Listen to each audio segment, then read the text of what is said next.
அனைத்து விதமான துன்பங்களையும் தீர்க்கக்கூடியது சங்கடஹர சதுர்த்தி விரதம் ஆகும். இது முழு முதற்கடவுளான விநாயகப் பெருமானுக்குரிய விரதமாகும்.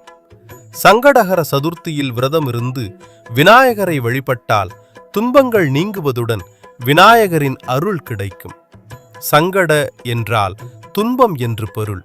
ஹர என்றால் வேருடன் அறுப்பவர் என்பவர் என்று பொருள். எப்படிப்பட்ட துன்பமாக இருந்தாலும் அதை வேருடன் அறுத்தெடுக்கும் விரதமாக சங்கடஹர சதுர்த்தி நாள் கருதப்படுகிறது. இதனால் தேய்பிறை சதுர்த்தியில் விநாயகருக்கு விரதமிருந்து வழிபாடு செய்வது வழக்கம். சங்கடஹர சதுர்த்தி அன்று மாலையில் சந்திர உதயத்திற்கு பிறகு நடக்கும் பூஜையில் கலந்து கொண்டு சந்திர தரிசனம் செய்த பிறகு விரதத்தை நிறைவு செய்தால் எப்படிப்பட்ட துன்பமாக இருந்தாலும் அவைகள் விநாயகர் அருளால் நீங்கிவிடும். சங்கடஹர சதுர்த்தி விரதம் உருவான வரலாற்றை இப்போது காணலாம். வசிஷ்டரின் பரம்பரையில் தோன்றிய பரத்வாஜ முனிவர் ஒரு சமயம் நர்மதை நதிக்கரையில் தவம் செய்து கொண்டிருந்தார். அப்போது அந்நதியில் நீராடிக் கொண்டிருந்த ஒரு மங்கையை பார்த்து மனம் மயங்கி அவளை அவந்தி நகருக்கு அழைத்துச் சென்று இல்லறம் நடத்தினர். அவர்களுக்கு ஒரு ஆண் குழந்தை பிறந்தது. அந்த பெண் ஒரு தேவலோக மங்கை என்பதால் குழந்தை பிறந்த பிறகு குழந்தையை விட்டுவிட்டு அவள் தேவலோகம் திரும்பிவிட்டாள். முனிவரும் அந்த குழந்தையை அவந்தி நகரிலேயே விட்டுவிட்டு மீண்டும் தனது தவத்தை தொடர்ந்தார். அந்த குழந்தையை பூமாதேவி எடுத்து வளர்த்து வந்தாள். குழந்தையின் மேனி அக்னி போல செந்நிறமாக ஒளி வீசியதால் அதற்கு அங்காரகன் என பெயர் சூட்டினாள். அந்த குழந்தைக்கு 7 வயது ஆனபோது பூமாதேவியிடம் அது, அம்மா, எனது தந்தை யார் என்று தெரிந்து கொள்ள எனக்கு ஆசையாக உள்ளது.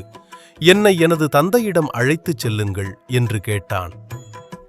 பூமாதேவி குழந்தையை பரத்வாஜ முனிவரிடம் அழைத்துச் சென்று, முனிவரே, இவன்தான் தங்களது மகன், இவனை நீங்கள் ஏற்றுக்கொள்ள வேண்டும் என்று வேண்டினாள். முனிவரும் தனது மகனை அகமகிழ்ந்து ஏற்றுக்கொண்டு பல கலைகளிலும் சிறந்த வல்லவனாக வளர்த்து வந்தார். முனிவரிடம் அங்காரகன், தந்தையே, இவ்வுலகில் உள்ள எல்லா கலைகளிலும் நான் சிறந்து விளங்க வேண்டும். அதற்கு நான் என்ன செய்ய வேண்டும் என்று கேட்டார். அதற்கு பரத்வாஜ முனிவர், நீ விநாயக பெருமானை நோக்கி தவம் செய்தால் சர்வ கலைகளிலும் வல்லவனாக திகழ்ந்து நீ நினைத்தது அனைத்தும் நிறைவேறும் என்று கூறி அதற்குரிய மந்திரங்களை உபதேசம் செய்த அனுப்பி வைத்தார். அவந்தி நகரை அடுத்த ஒரு காட்டில் தனது தவத்தை தொடங்கினான் அங்காரகன். பல வருடங்களாக கடும் தவம் மேற்கொண்டதன் பலனாக மாசி மாதம் சதுர்த்தி திதி அன்று இரவு வேளை சந்திரோதயம் காலத்தில் விநாயகர் பெருமான் அங்காரகனுக்கு காட்சி தந்தார். அதனை கண்டு அகம் மகிழ்ந்த அங்காரகன் விநாயக பெருமானை பலவாறு போற்றி துதித்தான். ஐயனே, எனக்கு தாங்கள் சில வரங்களை அருள வேண்டும் என்று வேண்டினான். உன்னுடைய கடுந்தவத்தால் உள்ளம் மகிழ்ந்தேன். நீ கேட்கும் வரங்கள் எதுவாயினும் தருகிறேன் கேள் என்று கூறினர் விநாயகர். ஐயனே, சர்வ மங்கள ரூபத்தோடு தங்களை தரிசித்த நான் அனைவராலும் மங்களன் என்று அழைக்கப்பட வேண்டும். தேவலோகத்தில் தேவாமிர்தம் பருகி அமரனாக வேண்டும். என்னை வழிபடுபவர்களுக்கு எல்லாம் நான் செல்வமளிக்கும் கிரகமாக மாற வேண்டும். நான் தங்களை தரிசித்த இந்த சதுர்த்தி நாளை அனைவரும் கொண்டாட வேண்டும். யாரெல்லாம் இந்த சதுர்த்தி நாளன்று தங்களை வழிபடுகிறார்களோ அவர்களின் துயரங்களை நீங்கள் நீக்க வேண்டும் என்று பலவாறு வரங்களை கேட்டான்.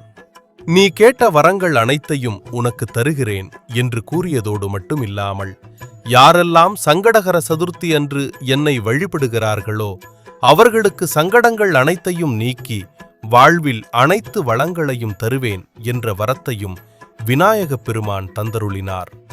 அந்த அங்காரகனே செவ்வாய் கிரகமாக அனைத்து மக்களுக்கும் செல்வமளிக்கும் கிரகமாக இருந்து கொண்டிருக்கிறார். செவ்வாய் பகவான் ஆசையுடன் நாமும் சங்கடஹர சதுர்த்தி விரதம் இருந்து விநாயகர் பெருமான் அருள் பெற்று அனைத்து விதமான நன்மைகளையும் பெற்று வளமுடன் வாழ்வோம். இந்த வீடியோவை உங்கள் நண்பர்கள் அனைவருக்கும் பகிர்ந்து எனக்கு ஆதரவு அளிக்கும்படி கேட்டுக்கொள்கிறேன்.